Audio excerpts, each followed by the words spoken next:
Diz assim: portanto, também nós, visto que temos a rodear-nos tão grande nuvem de testemunhas, desembaraçando-nos de todo o peso e do pecado que tenazmente nos assedia, corramos com perseverança a carreira que nos está proposta, olhando firmemente para o autor e consumador da fé, Jesus,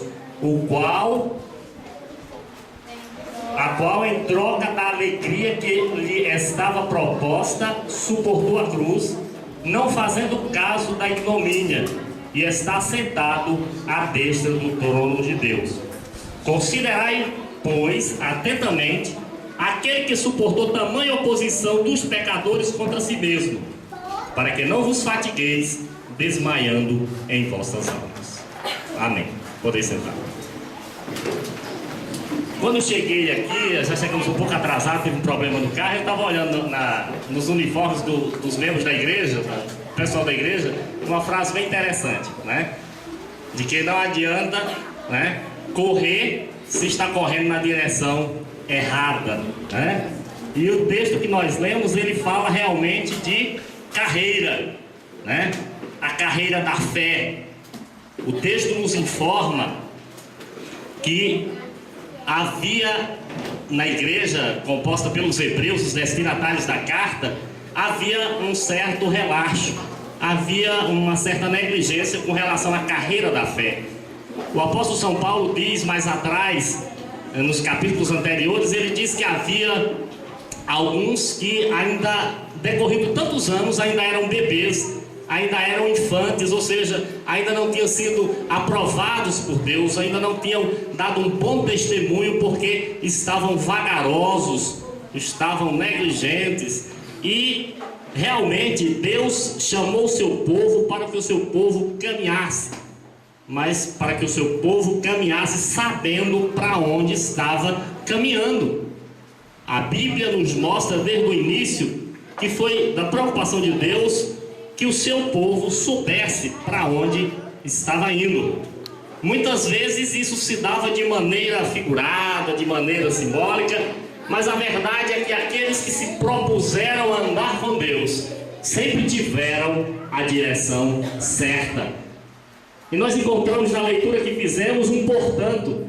Diz em português, quem conhece bem português, eu não conheço, mas eu já ouvi dizer que esse portanto é uma ligação. Nós precisamos estudar o capítulo 11, que fala dos heróis da fé. E esse, portanto, é uma ligação onde mostra que Deus espera que nós o sigamos como esses do capítulo 11, que é chamado os heróis da fé. Ali nós encontramos as pessoas, começando desde o primeiro justo, que foi Abel, passando por Abraão, pelos profetas, e nós encontramos que todos eles obtiveram um bom testemunho diante de Deus, ou seja, eles caminharam na direção certa. É bem verdade que muitas vezes eles tiveram problemas na caminhada. É bem verdade que às vezes subiram dúvidas aos seus corações. Mas eles, no final de tudo, eles acertaram. Entre trancos e barrancos, eles chegaram lá, porque eles estavam caminhando na direção certa. É importante que nós caminhemos na direção certa, porque está um corre-corre danado. Diz que o nosso século, o século XX, é o século do corre-corre. Mas as pessoas estão correndo sem uma direção definida. O texto nos informa que a carreira cristã, ela consta de nos desembaraçar do peso e do pecado. O pecado, aqui no caso, não é o pecado em si, a transgressão da lei, mas a pecaminosidade humana. Nós mesmos, seguindo a Cristo, nós ainda temos dentro de nós uma velha natureza que fica nos puxando para baixo, que fica nos puxando para o mundo.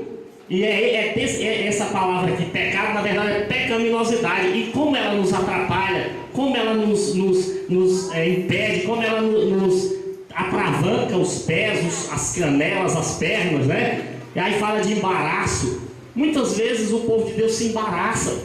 É um cipoal da vida que muitas vezes nos embaraça. Coisas até lícitas, coisas até que são lícitas aos olhos humanos, mas são coisas que nos embaraçam. São coisas justas, mas são coisas que nos embaraçam. Por isso o apóstolo Paulo diz: todas as coisas são lícitas, mas nem todas convêm para quem está fazendo, para quem está percorrendo a carreira da fé, a carreira cristã. E nós precisamos então, como diz a palavra, nos desembaraçar. E como é que nós nos desembaraçamos? Com muito esforço. Você já teve assim no mato fechado, onde tem umas ramas de cipó? Aí você começa na gibirana, você tem que ser esperto, rápido e ser forte. Você tem que se esforçar, senão você fica preso. Então, Deus requer dos seus filhos, aqueles que são de caminho para a pátria celestial, requer esforço. Ninguém pensa que vida cristã é mar de rosas. Vida cristã é luta. Não é à toa que nosso Senhor, quando foi perguntado: mestre, muitos herdarão a vida eterna, ele não respondeu se sim ou se não. Ele só disse assim: esforçai-vos. Nós temos que nos esforçar, porque o pecado, a nossa natureza depravada, a natureza humana, os prazeres da carne, as belezas do mundo estão a nos enrolar, está a nos assediar. Por isso, precisamos atender o apelo de Deus e correr com perseverança. Como os de Hebreus 11, eles correram com perseverança, eles não desanimaram, eles passaram por momentos difíceis, eles tiveram, muitos provaram até a dor dos açoites, provaram a dor do desprezo da família, muitos foram cerrados ao meio, como foi a sorte do profeta Isaías, e assim foram provados duramente. Sadraque, Mesaque e Abednego foram provados na fornalha de fogo, Daniel na cova dos leões, mas eles tinham uma coisa dentro deles que os impulsionava a não parar, a não perder na caminhada. Eles, podemos dizer com certeza, que se eles alcançaram o bom testemunho de Deus, como de fato alcançaram, como Hebreus 11 diz, é porque eles correram com perseverança. E ele disse que essa carreira, ela nos está proposta. É uma proposta de Deus. Deus nos propôs o céu. O céu está lá e nós estamos aqui. Nós estamos de caminho para Sião. Nós estamos de caminho para a pátria celestial. Me lembra quando o povo de Deus ia do Egito, o sogro de Moisés, Robab, ou Jetro, ou Reuel, como é algumas versões, disse: olha, pera, nós queremos conversar um pouco. E Moisés disse: se vocês quiserem, venham para o nosso meio, porque nós não podemos parar. Nós estamos de caminho, nós não tem como parar, nós temos que ir marchar sem parar. É nós, irmão, nós temos que ser assim. Muitas vezes nós somos ligados, nós somos enrolados, nós somos convidados por várias coisas e várias situações para a gente deter a caminhada. Coisa bonita até, né? Quem já leu O Peregrino sabe daquele trecho da jornada dificílimo, onde eles foram enfeitiçados no vale do sono profundo. O peregrino caiu lá que quase não sai mais. E nós precisamos estar atentos, porque muitas vezes também nós somos seduzidos a irmos para determinadas circunstâncias que nos custam caro. A fé esfria, o amor diminui e caro nos custa para voltar para o trilho. Tenhamos cuidado, tenhamos vigilância. E no verso 2 diz: olhando firmemente para o autor e consumador da fé, Jesus. Eu, quando leio o Velho Testamento, eu gosto de uma passagem dos tempos do rei Joás, que assumiu o reinado novinho ainda. E ele cresceu aos pés do sacerdote Joiada. E ele não cuidou de desenvolver a sua fé, a sua maturidade. Ele ficou escorado, ele ficou pongado na fé do sacerdote Joiada. Quando o sacerdote Joiada morreu, porque um dia todo mundo vai morrer, ele agora desvia, naufraga na fé e desvia-se dos caminhos do Senhor. Tem muita gente pongada no presbítero, no pastor, no cantor, no diácono. Tem muita gente pongada, tem muita gente que liga o seu ato de congregar a alguém da igreja. Por favor, não faça isso. Não faça isso, não pongue ninguém, não creia em ninguém nesse sentido, mas confie só em Jesus, porque o autor da consumação, autor e consumador da fé é Ele e só Ele. Tem muita gente que se frustrou com a igreja porque depositou a sua fé no lugar errado. Quando o pastor caiu, ele caiu junto. Quando o diácono naufragou, ele naufragou junto.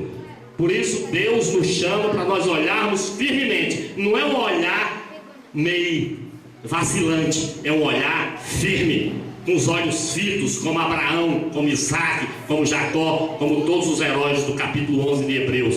Então, olhar firmemente para Jesus. Não esqueçam, não fiquem vislumbrados com o cantor de grande fama. Hoje em dia no meu evangelho tem esse negócio: só vou se o fulano for cantar. Desculpa que eu falo uma coisa, mas se alguém soubesse que fosse eu pregar, talvez não vinha, né? Mas tem gente que eu não vou. Por quê? Porque cuidado, isso é perigoso. Isso é um dos cipoais da caminhada. Isso é uma das armadilhas que tem derrubado a muitos. Por isso, vamos olhar firmemente para Jesus, que Ele é o autor e consumador da nossa fé. E no verso 2 diz que Deus lhe propôs uma alegria. Quando Jesus enfrentou, Jesus é o maior exemplo de uma corrida com perseverança, porque desde a barriga da sua mãe, que ele foi procurado para matar, ele passou a sua infância, depois a adolescência, em todos os momentos da sua vida, ele vivia sendo procurado para ser morto. Os 4 evangelhos testificam isso, não estamos inventando nada. Ele, mais do que ninguém, ele soube o que é ser perseverante no meio da caminhada. Ele disse que tinha uma comida para comer, os discípulos estavam meio por fora, e disse: será que alguém trouxe comida aqui e nós não vimos? Ele disse: a minha comida consiste em fazer a vontade daquele que me enviou. Então Jesus estava fitado, Jesus estava focado. Até mesmo Pedro, que foi usado por Satanás para tirá-lo da linha, para tirá-lo da carreira, não conseguiu, porque ele estava vigilando, ele estava focado, ele estava preparado. Nem precisa falar quando o diabo levou lá no monte e mostrou todos os reinos desse mundo. Muitas outras coisas nosso Senhor sofreu, mas ele estava focado, ele estava vidrado, ele só conseguia ver a cruz. E essa alegria que o autor fala aqui é aquela alegria do capítulo 53 de Isaías, verso 11, onde diz assim: ele verá o fruto do seu penoso trabalho e ficará satisfeito. Aqui está, irmão, nós somos, que privilégio, nós somos o fruto do penoso trabalho do Senhor na cruz. Estamos aqui, é a resposta. Aqui está a resposta do trabalho, e ele está contente, porque milhares e milhares no Japão, na Índia, na China, na Oceania, estão aqui, nesse momento, estão por aí, fazendo o mesmo que nós estamos fazendo. Então Jesus está dizendo: valeu a pena, o meu trabalho, a alegria que o Pai me propôs é verdadeira. Mas Jesus ainda está alegre, mas vai ficar mais alegre ainda, porque ele disse: eu ainda não estou contente. Quando ele faz a sua oração sacerdotal, em João capítulo 17, ele diz: ó meu Pai, a coisa que eu mais quero é que quando eu estiver lá, eu vou logo preparar, que eu quero que os que tu me deste possam ir para lá, para que o nosso gozo seja completo. Por isso, meu irmão, continue olhando para Jesus, continue olhando firmemente para Ele, porque a alegria que Ele tem preparada para nós não é de se comparar. Bem disse o apóstolo Paulo: os sofrimentos do presente não são para comparar com a glória que está para ser revelada. Ele também diz que não subiu a coração nem a mente de ninguém o que Deus tem preparado para os que os amam. No hino o hino 182, se não me engano, do cantor do nosso cântico, diz: metade da glória celeste jamais se contou ao mortal. Por isso vale a pena. Por isso vale a pena. O texto começa dizendo que nós temos uma grande nuvem de testemunhas. Uma corrente de teólogos acham que é as pessoas, outras acham que é os do capítulo 11. Eu acho que é mais os do capítulo 11. Os do capítulo 11 são essa nuvem de testemunha que está lá no céu, está lá torcendo por nós, está lá dizendo para mim e para você: vai que vale a pena, vai que vale a pena. Sadraque, Mesaque, Abednego, ou Ananias, Azael e Misarias diz: vai que vale a pena, vai que eu passei e vale a pena. Daniel dizendo do mesmo jeito, Abraão dizendo do mesmo jeito, os profetas dizendo do mesmo jeito: eu fui cerrado um mês, Isaías foi cerrado um mês, mas valeu a pena. Me tiraram a vida, mataram o meu corpo, a minha alma não. Policarpo de Quaresma, que foi um dos discípulos do apóstolo João, me emociona quando lembro desse ocorrido. Ele foi, o imperador Domiciano, logo no início da igreja, fez uma devassa. Foi muito sofrimento de nossos irmãos. E Policarpo foi preso, ele era o pastor, o bispo da igreja de Esmirna, lá na Ásia. E depois, quando o carrasco lhe amarrou na fogueira, colocou a lenha e disse: olha, nós vamos lhe dizer o que nós estamos dizendo para todo mundo. Nós temos ordem do imperador para lhe pedir para retratar. Se você voltar atrás no que você vem ensinando na igreja, se você dizer que o Deus é César e não Cristo, que o Senhor é César e não Cristo, nós vamos lhe tirar daí. Ele disse: eu tenho 80 anos de idade, eu já passei dos 80 e eu ando com o nosso Senhor, Ele nunca me traiu. Será que eu iria traí-lo agora? e o carrasco ali acendeu a fogueira, e diz a tradição cristã que ele partiu dando glória a Deus e cantando um hino de louvor. Isso porque ele estava focado, isso porque ele estava caminhando na direção certa, isso porque o mundo tentou lhe enganar, isso porque as belezas do mundo tentou lhe enfeitiçar, mas ele não abria mão, porque ele diz: o céu é melhor, o céu é mais gostoso, é para lá que eu vou, o céu é melhor, vale a pena, irmão. E estamos indo para o céu. Muitos estão embarcando no Jesus errado, como dizia o reverendo Caifário, e por isso estão indo para um céu errado. Nós temos que estar no Jesus certo, que é o Jesus da nossa salvação, é o autor da nossa salvação, foi quem me salvou. Quem me salvou não foi o pregador, foi Cristo. Eu devo honras e glória, não é o pastor que me batizou, é a Cristo. Então nós temos que caminhar firme, nós temos que estar firme nessa direção, porque Ele é o autor e consumador da nossa fé. No final, no versículo 3, pede para nós olharmos para o autor e consumador da fé e pelo seu exemplo de perseverança. Ninguém sofreu mais do que ele. Isaías já dizia na sua profecia no capítulo 53 que ele foi o mais desprezado. Ele foi o mais desprezado, um homem de dores e que sabe o que é padecer. Os homens balançavam a cabeça e viravam o rosto quando ele passava. Ele foi desprezado. Ah, meus irmãos, a gente às vezes a gente para no sofrimento da cruz. A gente pensa que só foi o prego, a gente pensa que só foi a lança que abriu o lado, a gente pensa que só foi a angustiante coroa de espinho. Não! As dores de Jesus, aquilo não foi nada. A dor foi a dor de ser rejeitado pela família, foi a dor de ser rejeitado pelos amigos. Você já foi desprezado? Tem a dor pior do que a dor do desprezo?